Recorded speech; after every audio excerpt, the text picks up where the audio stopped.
मंदिर की वेदियां के पीछे का जो दीवार होती है ना, वो चिकनी हो गई है। जरा बताएंगे आप लोग? श्रावकों को लगता है कि साक्षात भगवान को छू नहीं सकते क्योंकि वस्त्र शुद्ध नहीं है, तो पीछे तो वो हाथ रगड़ रगड़ के, माथा लगा लगा के चिकना और पत्थर पतला तक कर देते हैं। नहीं, स्वस्तिक वो तो बात की बात है। क्या आप जानते हैं कि वेदी के पीछे भगवान का स्पर्श करना सही है या गलत? गलत क्यों है?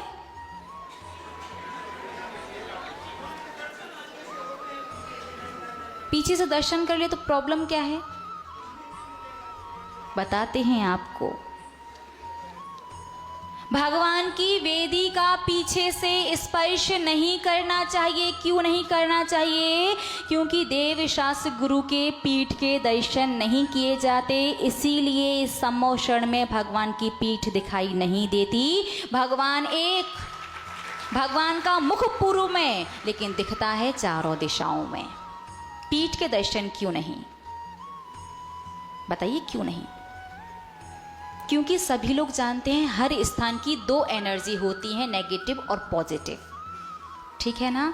पूरे मंदिर में चारों तरफ सिर्फ पॉजिटिव एनर्जी होती है, तो वहाँ की नेगेटिव एनर्जी जाती कहाँ है? सारी की सारी नेगेटिव एनर्जी भगवान की पीठ के पीछे, क्योंकि देवशास्त्र गुरु के पीठ के दर्शन नहीं किए जाते। मंदिर में आने वाली दर्शनार्थियों की नेगेटिव एनर्जी कहाँ जाती है? भगवान की पीठ के पीछे वो संग्रहित होती जाती है। तो जो भी व्यक्ति परिक्रमा लगाते समय जो स्पर्श कर करके जाता है, वो मंदिर की और मंदिर में आने वालों की नकारात्मक ऊर्जा अपने साथ ले जाता है।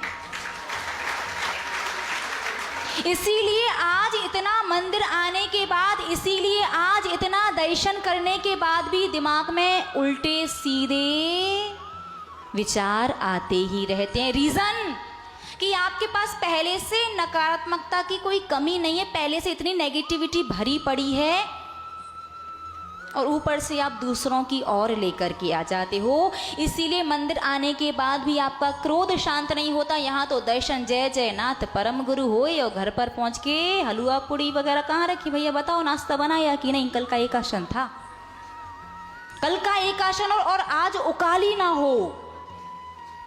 फिर देखो घर में, पहले के आप देखो थोड़ा सा अपने आसपास, 20, 25, 30 साल पहले, ज़्यादा पुराने समय की बात नहीं कर रहे ना। पहले के बड़े बुजुर्ग सटियाते थे इतना, ना क्रोध करते थे, ना बात बात पर इतना ज़्यादा बड़बड़ाते थे। और आजकल देखो, बड़े बुजुर्ग नहीं, बच्चों को देखो, बच्चों को देखो, बड़ों को देखो, जिसे देखो बात बात पर गुस्सा आती है।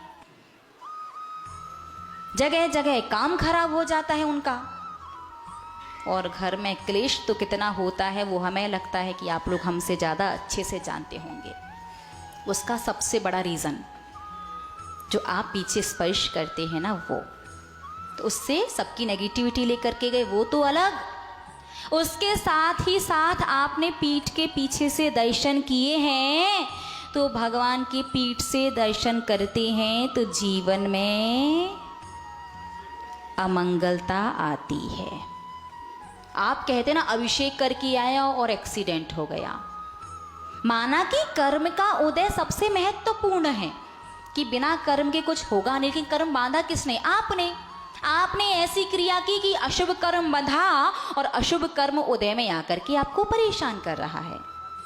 तो पीठ के पीछे से दर्शन करने वाले के जीवन में आती है अमंगलता, और अमंगलता का तात्पर्य है सुख, समृद्धि और संपत्ति या तो भरपूर आती नहीं है, और आती है तो कुछ ना कुछ क्लेश लेकर के आती है। और यदि आपको ये चीज़ ना चाहिए हो तो परिक्रमा लगाते समय पीछे से वेदी का स्पर्श नहीं कीजिएगा। शेष चर्चा हम आपसे पुनः करेंगे। आज समय पूर्ण हो चुका है। आपके लिए